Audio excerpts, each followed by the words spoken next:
শরীয়তপুরের নড়িয়ায় কয়েকটি রাস্তা নির্মাণ হওয়ায় পানিবন্দী দশা থেকে মুক্তি পেয়েছে বিভিন্ন গ্রামের বাসিন্দারা। যাতায়াত, পণ্য পরিবহন সহ সব ক্ষেত্রে উপকৃত হচ্ছে তারা। তবে মাটির রাস্তাগুলো পাকা করার দাবি তাদের। শরীয়তপুর রিপোর্টার কবিরুজ্জামানের পাঠানো তথ্য ছবিতে ডেস্ক রিপোর্ট। শরীয়তপুরের নড়িয়ার ফতেজঙ্গেপুর ইউনিয়নের রোকনপুর গ্রামের ৭০০ পরিবার যুগ যুগ ধরে বর্ষা মৌসুমে থাকত পানিবন্দী। পানি কাদা মারিয়ে চলাচল করতে হতো কৃষি জমির আইল দিয়ে। নৌকা নির্ভর থাকতে হতো বছরের ৪ থেকে ৫ মাস। তবে মাত্র ১ কিলোমিটার দীর্ঘ এই মাটির সড়ক নির্মাণ হওয়ায় পাল্টে গেছে সেই চিত্র।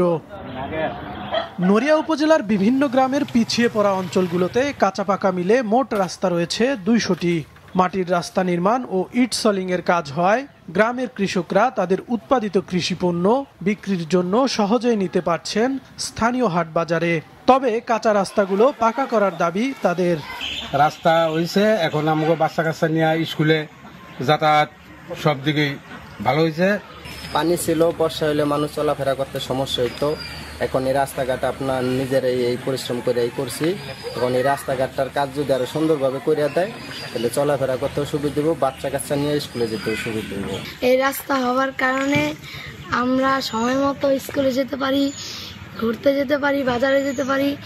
আগে রাস্তাঘাট ছিল না, আমাদের নৌকা দিয়ে আসতে হতো, আমরা সময় মতো স্কুলে পৌঁছাতে পারতাম না।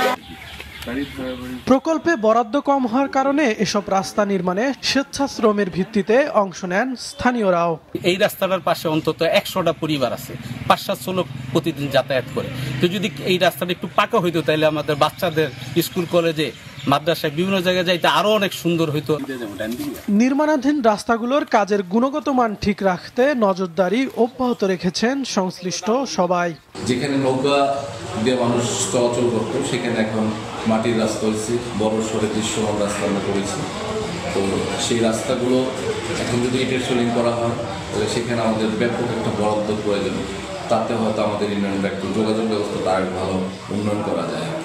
সোলিং করেছি, এইচবিবি করেছি, কোথাও সিসির রাস্তা করেছি, যেখানে যেটা প্রয়োজন। রাস্তা টেকসই করানোর জন্য আমরা গাইড ওয়াল করেছি, কোথাও প্যালাসাইডিং করেছি। সব মিলিয়ে আমাদের প্রকল্পের কাজ মোটামুটি সন্তোষজনক। গেল অর্থ বছরে নড়িয়া উপজেলায় ৩২৬টি প্রকল্প বাস্তবায়নে সরকার বরাদ্দ দিয়েছে ৪,৫৭,০০,০০০ টাকা। মাছরাঙা নিউজ ডেস্ক।